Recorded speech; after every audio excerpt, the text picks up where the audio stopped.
sudah melakukan swab antigen dan alhamdulillah hasilnya negatif. Saya adalah satu-satunya orang di studio Kumparan Mam malam ini yang tidak memakai masker. Nah, kita ketemu lagi di live Instagram Kelas Cerdas. Mungkin untuk yang baru bergabung atau belum tahu sebelumnya, belum pernah ikutan apa sih Kelas Cerdas. Kelas Cerdas adalah program bulanan Kumparan Mam yang membahas isu-isu seputar orang tua, parenting, motherhood, pokoknya isu-isu kita sehari-hari.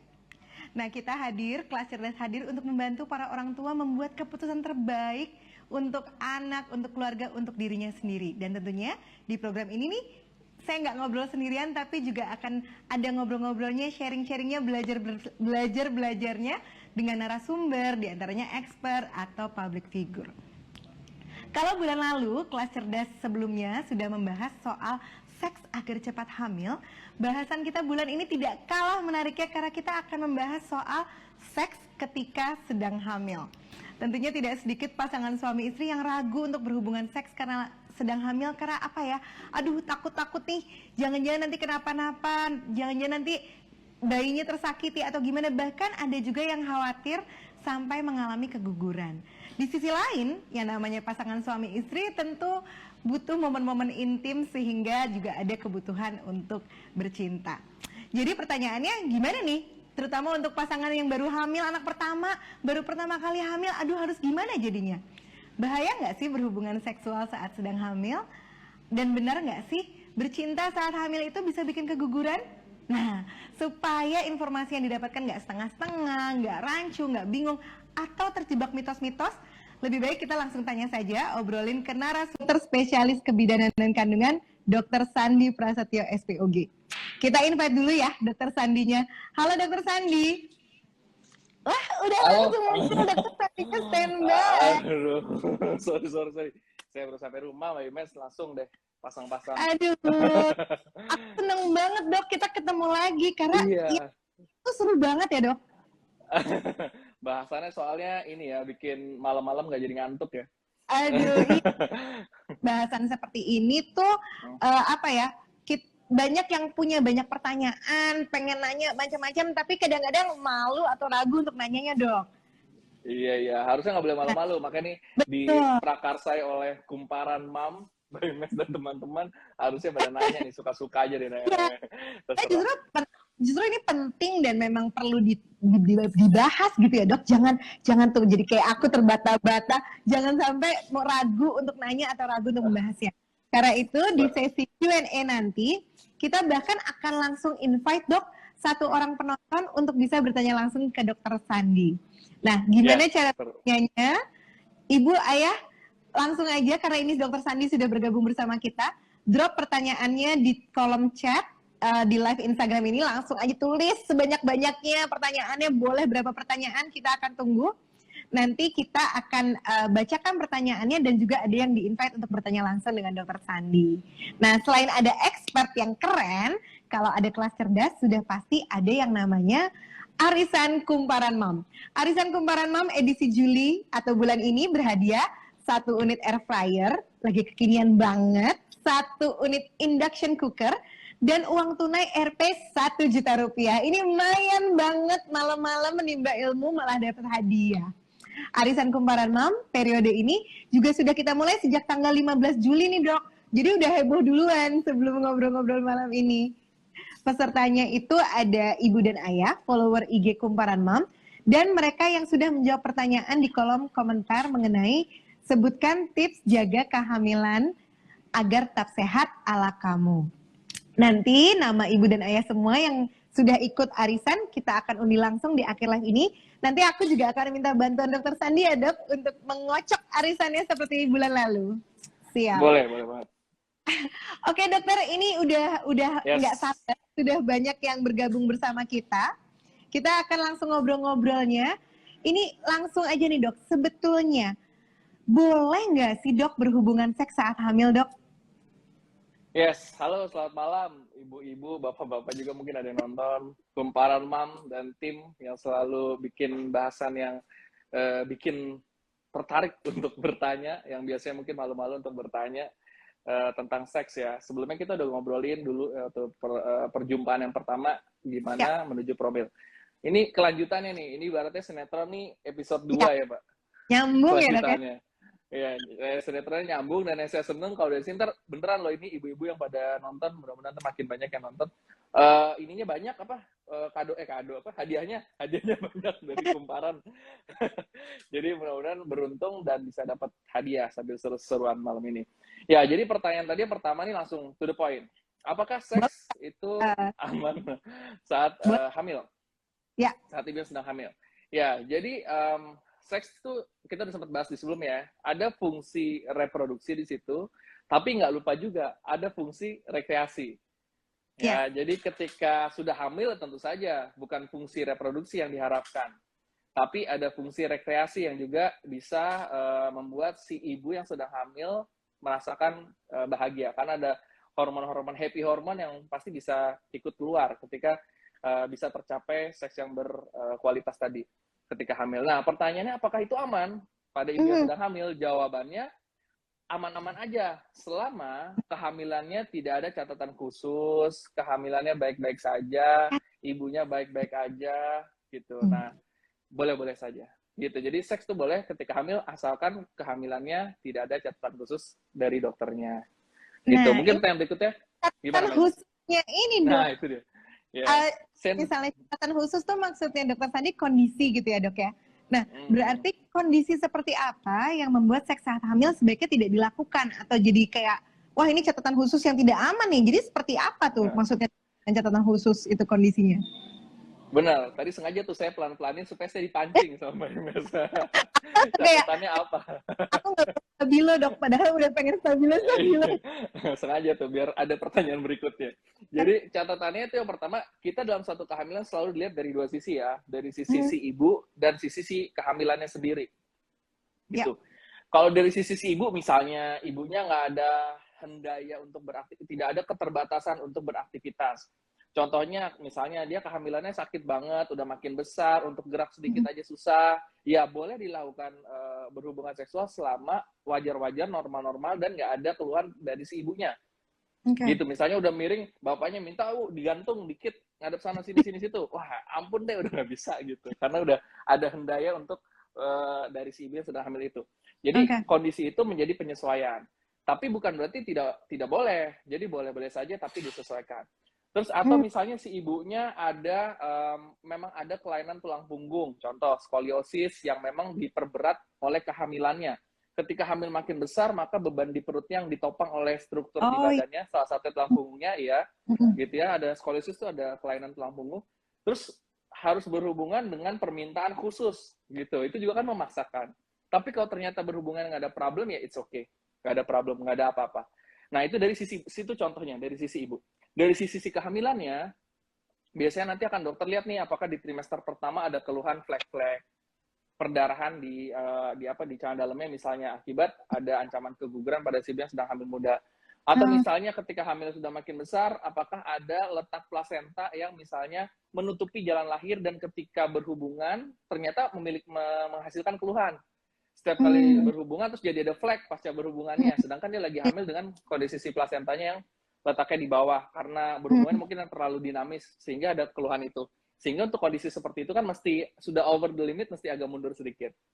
Gitu. Jadi catatan khusus kira-kira seperti itu. Tapi kalau misalnya atau misalnya setiap kali berhubungan karena terlalu excited gitu, ternyata setiap kali berhubungan habis berhubungan perutnya jadi sakit, jadi ada kontraksi padahal hamilnya belum cukup bulan. Gitu. Berarti kan untuk si ibu tersebut maka kondisi ini juga sudah over the limit, mesti agak mundur sedikit karena setiap ibu itu berbeda, ibu A, B, C berbeda, setiap kehamilan juga berbeda, hamilan 1, 2, 3 itu berbeda. Jadi nggak boleh disamakan. Jadi tetap dilihat dari dua sisi tadi, gitu, ibu dan kehamilannya. Dokter Sandi menjelaskan tuh ada pas kehamilan muda, ada pas kehamilan sudah cukup bulan, itu kan berarti trimesternya juga berbeda-beda. Berarti maksudnya dokter, catatan khusus ini bisa terjadi di awal kehamilan, bisa terjadi di tengah, bisa terjadi di akhir, atau bisa juga ada perubahan catatan dari masa-masa kehamilan itu ya dok ya? Benar, jadi kehamilan itu yang perlu dicatat adalah sangat dinamis, gitu. Dinamis itu artinya di awal mungkin nggak ada apa-apa, tapi mendekati akhir justru malah ada apa-apa. Atau sebaliknya, di awal ada apa-apa, tapi menuju ke akhir aman-aman aja. Oleh sebab itu kenapa kontrol kehamilan itu di 7 bulan pertama itu kan per sebulan.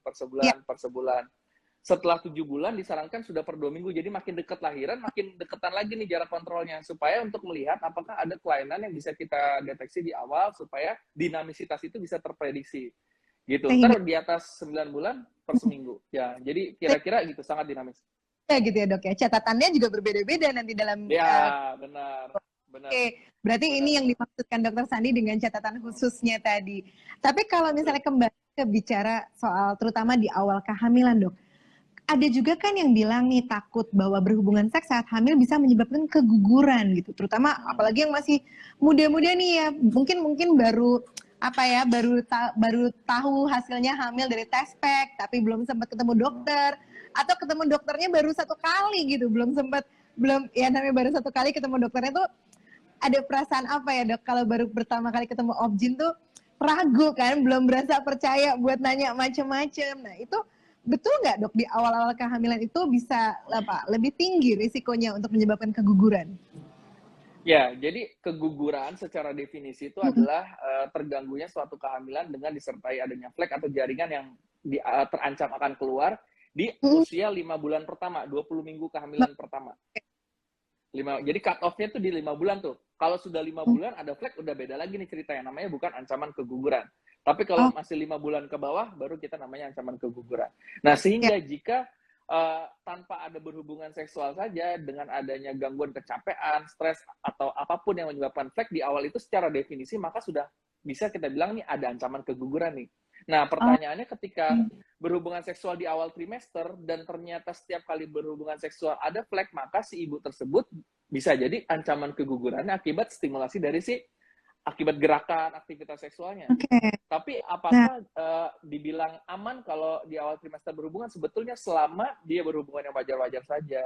Terus selama berhubungan juga dinikmati tanpa ada keluhan apa-apa, tidak ada flek pasca berhubungan, ibunya happy-happy aja kan, tahu nih berhubungan seksual tetap berjalan, tapi aktivitasnya masih dalam koridor yang wajar untuk si ibu yang sedang hamil awal, maka silakan dilakukan.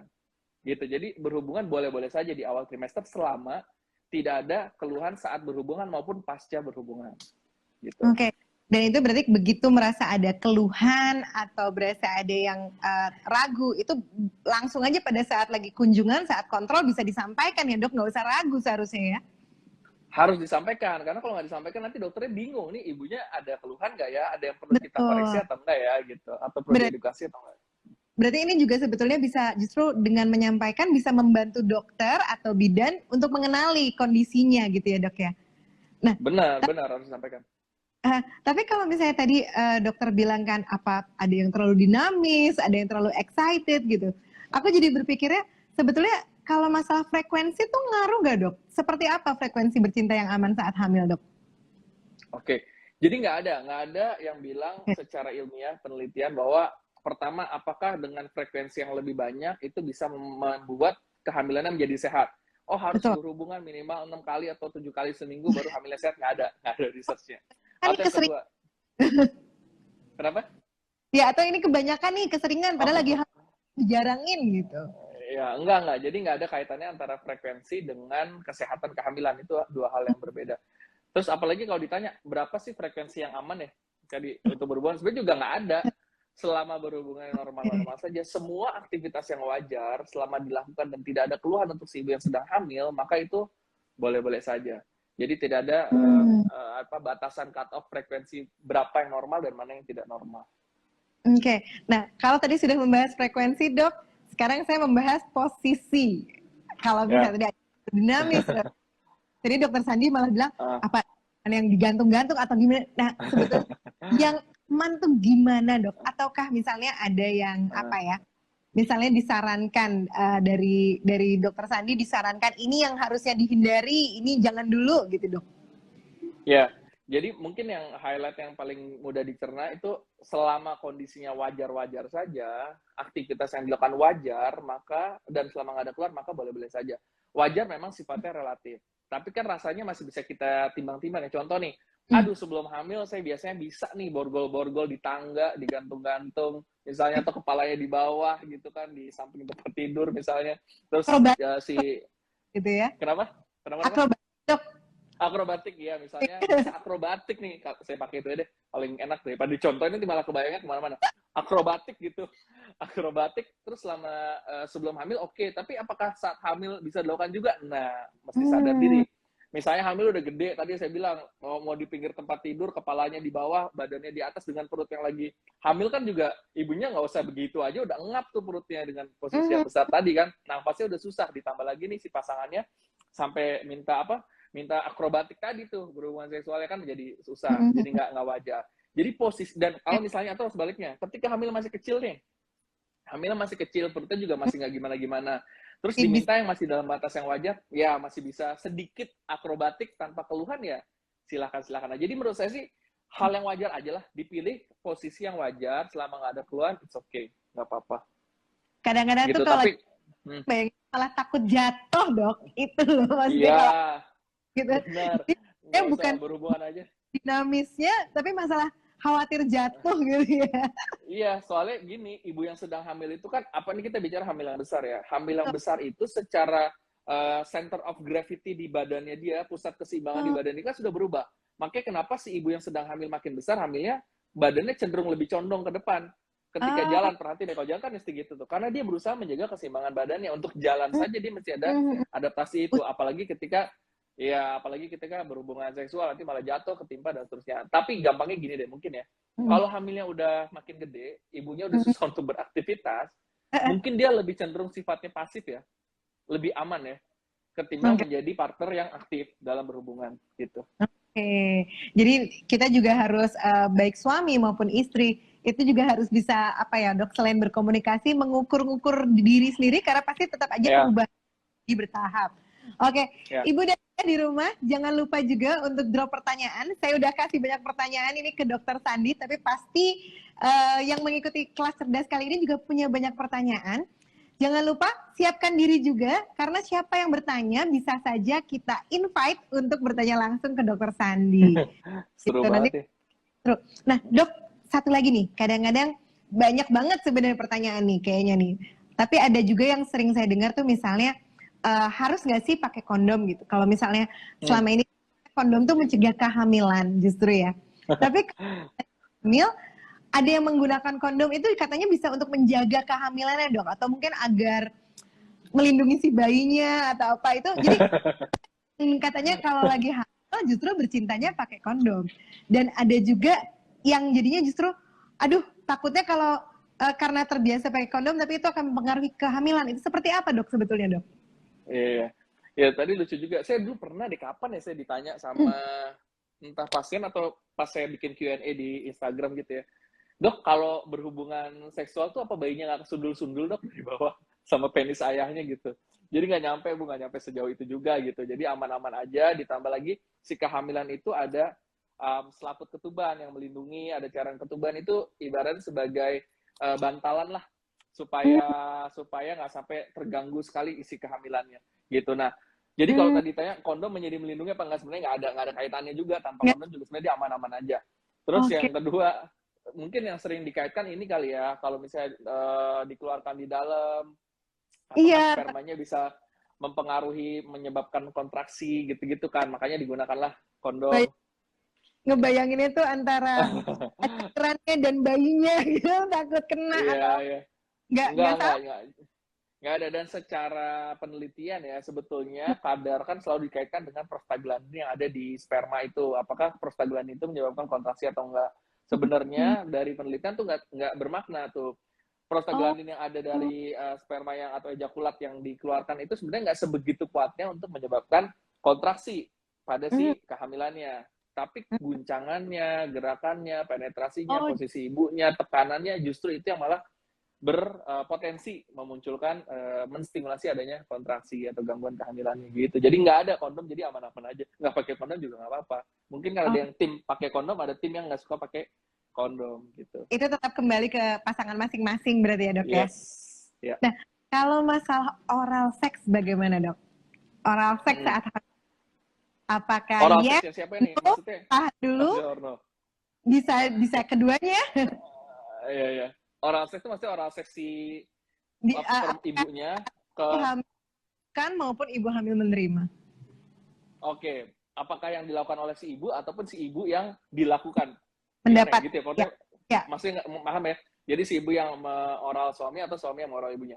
Gitu. Jadi intinya sih dua-duanya nggak ada yang mempengaruhi kondisi kehamilannya. Contoh ada bilang katanya terkait dengan apa tuh, kalau baca-baca ya, emboli gitu ya, nggak ada urusannya. Terus Oh, kalau misalnya si ibunya yang dioral oleh si suaminya misalnya, bisa saja karena stimulasi yang berlebihan, bisa saja memunculkan kontraksi misalnya. Tapi oke. kontraksinya juga akan sedemikian besarnya seharusnya. Setelah udah kontraksi sakit-sakit, stop dulu, artinya kan udah mulai reda lagi. Gitu. Jadi sebenarnya nggak ada efek yang signifikan yang bisa diakibatkan akibat oral seks baik pada si ibunya yang melakukan atau sebaliknya ibunya yang dilakukan gitu. Oke, Aman-aman berarti aja. sudah aman-aman saja tuh kata dokter Sandi tuh. Nah, ini Hmm. berarti mungkin pertanyaan selanjutnya dok. Kalau misalnya tadi ada kondisi catatan khusus kembali, misalnya catatan khusus dari dokter, misalnya, wah ini kehamilannya lemah gitu ya. Hmm. Apakah betul jadi harus puasa 9 bulan gitu dok? Atau nanti bisa dievaluasi lagi atau seperti apa yang biasanya akan disarankan oleh dokter untuk kondisi seperti itu? Oke, kehamilan lemah biasanya ini istilah edukasi terhadap si ibu yang awam ketika di awal kehamilannya ada flek-flek yang tadi saya sampaikan di awal. Di awal-awal trimester misalnya ada flek yang kita khawatirkan ada ancaman keguguran, maka dokter biasa, Bu, hati-hati ya Bu, kehamilannya agak lemah. Ini tanda kutip ya. Nah, ketika kondisi itu nggak usah berhubungan seksual. Aktivitas biasa saja ketika ada flek itu harus diredam.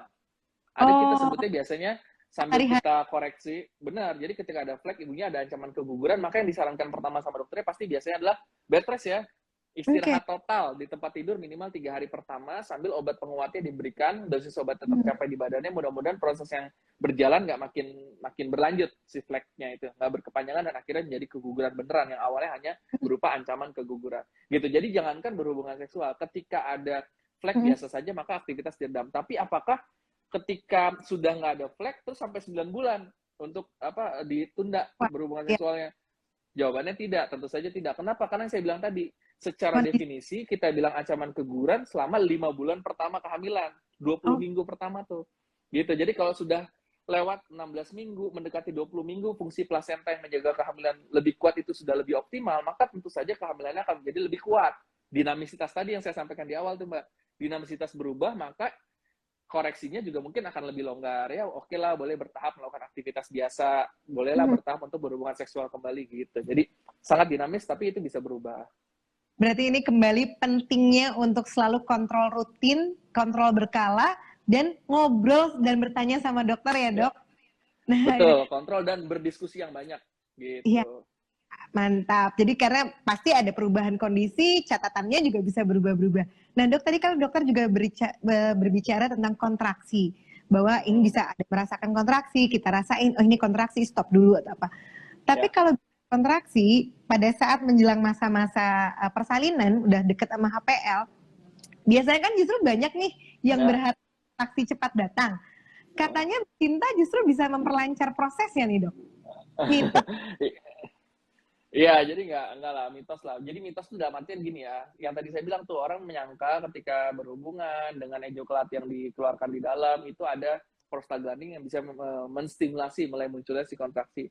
Tapi nggak sesignifikan itu juga kontraksi yang Hmm, dihasilkan.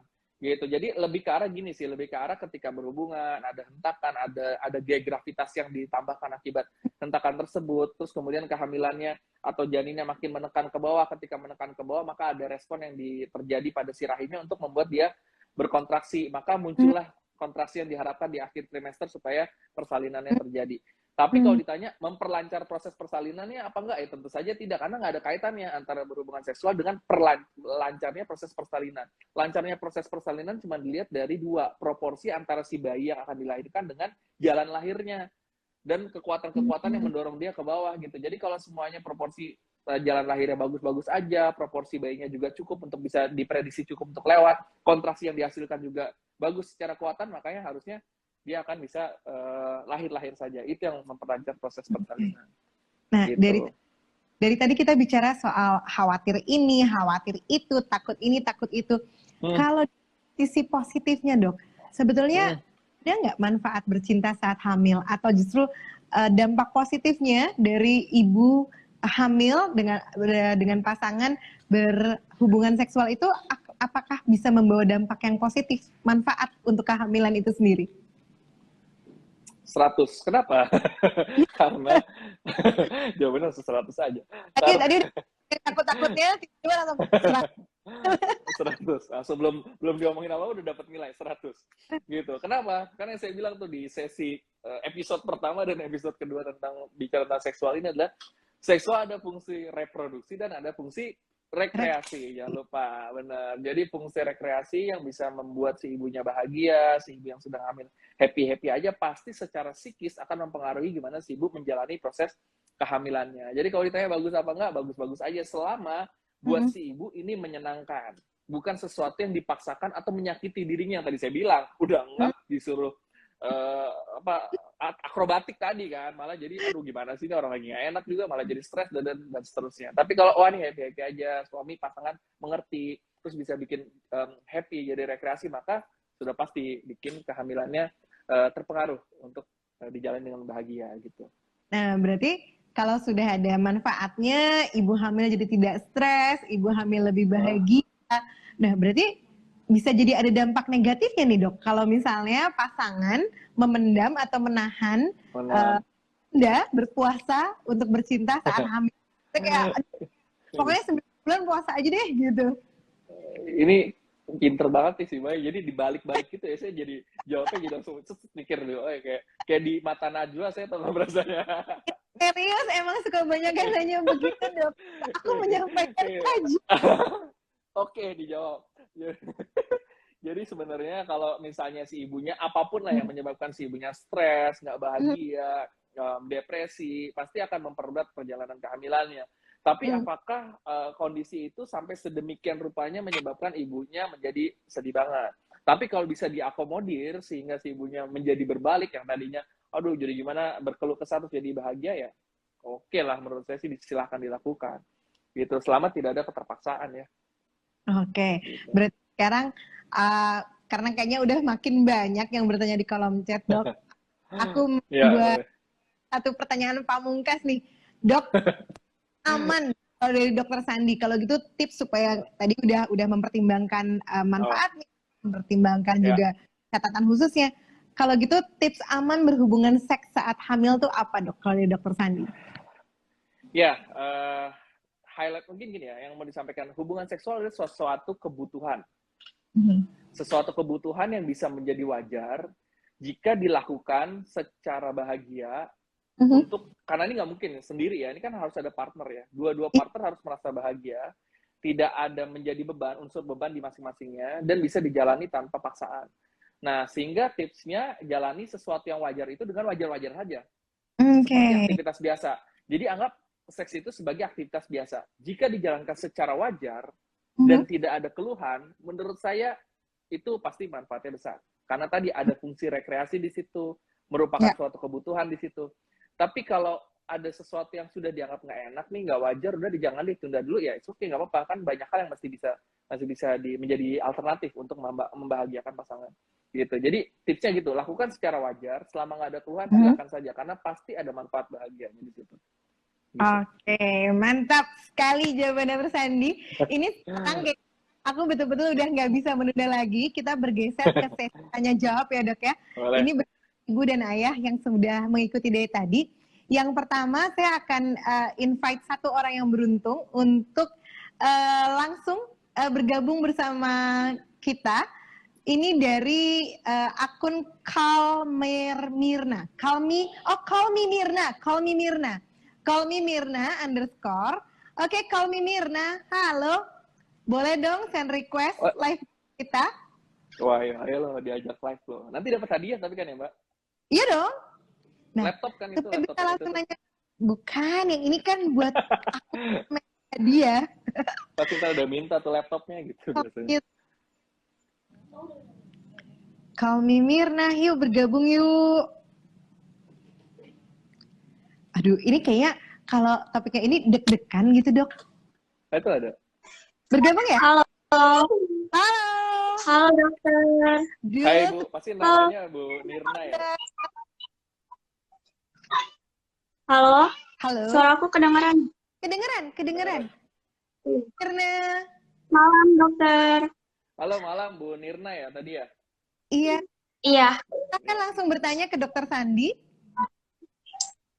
aku mau nanya, kalau untuk Bumil yang punya riwayat kista atau miom tuh lebih besar nggak sih kemungkinan kegugurannya saat melakukan seks saat hamil?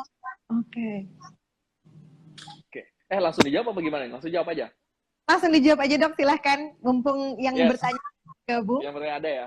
Yes Bu, pertanyaannya bagus deh Bu menurut saya. Jadi memang pada beberapa kehamilan adanya kista atau miom itu menjadi sesuatu yang harus diawasi, dipantau. Biasanya kalau keguguran itu terkait dengan kondisi miom, kalau kista enggak. Kalau miomnya, tapi dilihat lagi nih, miomnya letaknya di mana? Apakah mendekati kantong kehamilannya atau justru mengarah ke luar rongga perut yang bukan ke arah kehamilannya? Ukuran miomnya gimana, seberapa besar? Itu yang bisa mempengaruhi kondisi kehamilannya tanpa dikaitkan dengan berhubungan seksual ya Bu. Gitu. Jadi tanpa berhubungan seksual aja itu sudah bisa mempengaruhi si kehamilannya. Nah, kalau ditanya apakah hubungan seksual ada kaitannya dengan pasien yang memiliki miom dan sedang hamil? Jawabannya tentu saja tidak secara langsung. Tapi ya tadi, kalau miomnya kecil, contoh ya, kalau miomnya kecil-kecil banget nih, cuma 1 cm gitu ya, sebenarnya nggak ada akses kaitan apa-apa. Tapi kalau ternyata miomnya besar, kemudian menekan si kehamilannya, ke isi kantong kehamilannya, maka gerakan yang repetisi bisa saja secara mekanikal mengganggu si kehamilannya, ditambah dengan ada tekanan dari si massa miomnya itu sendiri gitu. Jadi tergantung ya Bu, tergantung kondisi miom dan yang ada gitu. Tapi ada tipsnya nggak sih dok? Soalnya kan kakak aku tuh ngalamin kayak gitu. Tipsnya maksudnya ketika berhubungan gimana gitu pada kondisi kakak sedang hamil dan ada miom? Iya, tapi ada tips agar tetap amannya nggak sih dok? Tipsnya untuk tadi tuh Bu, yang punya riwayat kista atau miom. Ya, tipsnya yang pertama, kontrol ke dokter untuk dipastikan apakah miom dan kistanya tadi mengganggu si kehamilannya secara struktur, di luar berhubungannya. Kemudian ketika berhubungan, juga dilakukan aja secara wajar, selama nggak ada keluhan, it's okay. Gitu. Oke, berarti sudah. Oke, terima kasih. Makasih dok, jawabannya. Sampai ketemu, see you. Ya. Ngintip. Ada ngintip. Halo, adik. Oke. Makasih. Bye. Selamat malam. Malam, Bu. Oke, dok, ini pertanyaan kedua ya, Mei Putri. Halo dok, saya mau tanya, apakah seks saat hamil itu bisa membuat ruang gerak? Ini aku udah boleh keluar nggak? Oh iya, sorry. Boleh, lupa keluar deh. Udah ada pemeran figurannya juga. Ini dok, keduanya saya langsung aja. Apakah seks saat hamil itu membuat ruang gerak bayi jadi terhambat? Takutnya misalnya saat melakukan hubungan seks saat hamil, si bayi itu jadi tertekan, sesak nafas, atau apa gitu dok. Ruang geraknya jadi terdorong-dorong, terhimpit. Itu gimana dok? Ya, tadi tuh, kalau gerakannya wajar-wajar sih harusnya enggak ya. Kecuali misalnya ibunya udah tahu hamilnya gede, terus mau gaya doggy style. Tapi doggy style-nya terus ditekan-tekan ke bawah. Sedangkan di bawah ada bantal, ada gulingnya, ada kasurnya udah makin gede, makin ngap ya. Pasti kan tekanan secara langsung terhadap perutnya gitu. Tapi kalau wajar-wajar aja, mas harusnya emang nggak apa-apa. Karena kehamilan tadi yang saya bilang, ada di kehamilan itu ada namanya cairan ketuban ya. Ketuban itu sebenarnya salah satu fungsinya adalah menjadi bantalan ya. Jadi kalau misalnya ada tekanan dari luar, dia masih terjaga dengan ketuban yang banyak tadi gitu. Oke, nah kalau gitu nih sekarang pertanyaan ketiga langsung nih dok. Pertanyaan ketiga dari Yesikmawati. Pertanyaan ini menarik. Kalau ini justru dok, ini kalau hamil kenapa ya jadi suka hilang gitu, jadi nggak ada mood gitu dok, hilang gairah. Ini apakah jika dipaksakan takutnya jadi berdampak buruk justru? Apakah mungkin maksudnya dia khawatir kehilangan gairah itu apakah juga suatu tanda yang normal atau gimana tuh dok biasanya? Ya. Jadi memang kalau pada ibu yang sedang hamil ya, termasuk juga pasangannya, bisa saja justru malah menjadi bergairah nih. Ada ibu hamil yang wah jadi trimester 1 ngerasa kok saya jadi malah lebih pengen nih berhubungan dengan pasangan gitu. Atau malah sebaliknya. Aduh ini makin nggak ada flat-flat aja nih, nggak ada apa-apa gitu. Nah prinsipnya tadi ya, sesuatunya jangan dipaksakan karena ini kan goals-nya adalah di sini untuk fungsi rekreasinya, hubungan seksualnya untuk fungsi rekreasi bukan fungsi reproduksi gitu. Sehingga kalau dia bahagia happy, fungsi rekreasinya tercapai. Tapi kalau sebaliknya aduh saya jadi nggak bergairah, apakah mesti dipaksakan? Ya komunikasikan dengan pasangan. Mungkin ada caranya pasangan mau, tapi diajakin komunikasi supaya tetap bisa terlaksana. Tapi jangan dipaksakan, gitu. Mudah-mudahan ada jalan keluar. Tapi kalau ditanya apakah ini penanda sesuatu nih, kehamilan dengan sehat atau kehamilan sebaliknya sehat dengan gairah yang tidak ada, nggak ada kaitannya. Itu mah tambahan aja. Kondisi yang sangat dinamis menyertai kehamilan, gitu. Berarti sebetulnya tuh normal-normal saja bila ada yang jadi menurun atau justru ada yang jadi meningkat, itu terjadi. Ya, gimana mensikapinya aja. Oke. Nah, semoga ibu dan ayah puas dengan jawaban-jawaban yang sudah diberikan Dr. Sandi. Dan ini juga bisa banget loh langsung diberikan tips dan triknya bersama pasangan. Mungkin yang pasangannya nggak ikut nonton malam ini langsung dijadikan obrolan buat malam ini. Hari Kamis pula katanya. Kalau hari Kamis biasanya ya Dok ya. Iya. Ini Rabu tau Mbak? Rabu, berarti persiapan buat besok. Buat besok. Kalau kita nggak harus besok juga, Rabu juga nggak apa-apa. Nggak harus ya Dok ya. Tapi ini sesuai di saya di awal, kita akan mengundi arisan kumparan Mom. Ini saya minta bantuan dari tim kumparan, boleh dibagi laptopnya? Lucu deh Mbak, itu ada kalau saya baca-baca yang gitu, tolong diaduk. Suka macam-macam ya Dok? Iya suka macam-macam. Ada yang tadi tuh mendingan rekreasi di rumah daripada rekreasi di rumah. Itu ada tulisannya. Iya betul juga sih Dok. Bukan itu maksud itu Dok. Karena lagi pandemi Dok. Kan corona lagi naik lagi gitu. Iya benar-benar. Nah, ini dia Dok. Sudah ada layar arisan. Apa? Oh ini jadi, ngitungnya. Sudah ada layar arisannya. Kita akan putar. Tapi nanti saya akan minta bantuan. Ini Wheel of Name-nya kumparan. Ini di sini nih sudah ada nama-nama dari ibu dan ayah yang sudah mengirimkan jawaban sejak tanggal 15 lalu. Nah, kita akan putar, nanti nama yang keluar, yang berhenti akan mendapatkan 1 unit air fryer. Nah, ini aku minta tolong, berarti ini sekarang kita putar dulu, tunggu sebentar. Kalau misalnya Dokter Sandi kasih aba-aba putar, aku akan klik. Silakan Dokter. Oh, terus saya bilang stop gitu nanti, apa enggak? Putar aja. Mulai dulu. Oh mulai, oke deh. 1, 2, 3, putar Mas. Sudah berputar. Udah lagi putar. Dulu. Hadiahnya laptop itu loh ibu-ibu. Enggak ya? Bukan, air fryer. Oh bukan. Ntar ada marah-marah. Pemenangnya siapa yang marah? Dapatkan air fryer adalah dari akun fit3.yani. Iya, fit3.yani. Nah, fit3.yani, selamat ya, kamu mendapat 1 unit air fryer. Kita langsung lanjut, kita kocok lagi pemenang arisan kedua yang akan mendapatkan 1 unit induction cooker. Nah, keren. Belum. Belum. Ya. Ayo, boleh Dok. 1, 2, 3, putar Mbak. Bunyinya tuh wing, itu bikin tegang. Terus pelan. Bunyi dari situ ya? Iya, bunyi putarannya. Bunyi apa? Ada yang lewat. Nah, pemenang kedua yang mendapatkan 1 unit induction cooker ini adalah dari akun Akilah Raya. Gitu, Akilah Raya. Selamat, kamu mendapatkan 1 unit induction cooker. Dan yang terakhir, nah ini biasanya kalau yang udah terakhir udah paling harap-harap karena biasanya udah deh. Aja dapat aja cash Dok, cash. Oh, ini kalau misalnya tanah gitu mobil. Belum. Doakan ya supaya kan yang cashnya bisa buat DP ya. Bisa. Lumayan nambah tabungan. Silakan Dok. Oke, 1, 2, 3 putar Mbak. Tuh bunyi lagi kan Dok, supaya agak tegang. Iya. Tegang banget nih pasti.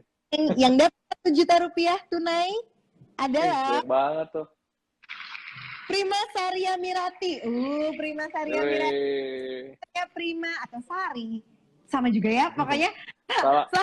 Prima atas kamu dapat uang tunai 1 juta rupiah sebagai hadiah ketiga di arisan kumparan Mom bulan Juli. Nah, nanti untuk para pemenang, tunggu tim kumparan akan DM Instagram kalian untuk proses penyerahan hadiahnya. Kalau begitu, sekarang terima kasih. Aku balikin dulu laptopnya karena laptopnya tidak termasuk hadiah. Kayak gitu. Oke. Bikin isu ya. Iya, oke. Nah, ini dengan berakhirnya sesi kocokan arisan tadi, berakhir pula live Instagram Kelas Cerdas hari ini. Terima kasih banyak Dr. Sandi buat insight kali ini. Aku jadi penasaran, ini bulan kita bahas apa lagi nih Dok? Apakah kita akan seksnya terus ya? Apa ya? Terus kita coba dipikir. Mungkin setelah melahirkan nih dok biasanya, atau seks setelah punya anak. Atau apakah itu seks? Nah itu banyak yang dibahas tuh. Seks yang bahagia gimana?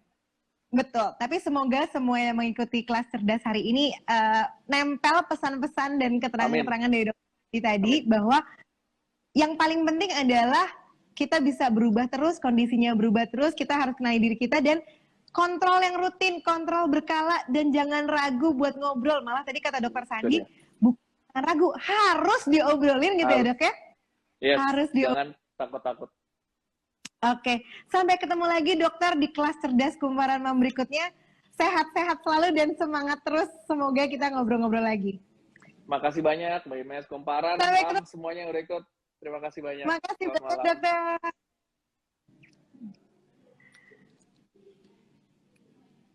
Nah, terima kasih juga untuk ibu dan ayah di rumah, semua yang sudah menyaksikan kelas cerdas hari ini. Jangan lupa terus saksikan live Instagram Kelas Cerdas dan arisan kumparan mam yang akan hadir setiap bulan. Jadi jangan sampai nggak tahu jadwalnya, diikutin aja di Instagram kumparan mam supaya bisa tahu apa sih topik berikutnya, kapan sih jadwal berikutnya, dan pasti jadi bisa lebih banyak belajar, lebih banyak dapat inspirasi supaya bisa membuat keputusan terbaik untuk anak, untuk keluarga, dan pastinya untuk diri sendiri juga harus. Nah, saya Prameswari Sugiri, Chief of Kumparan Mam. Saya pamit undur diri. Sampai jumpa.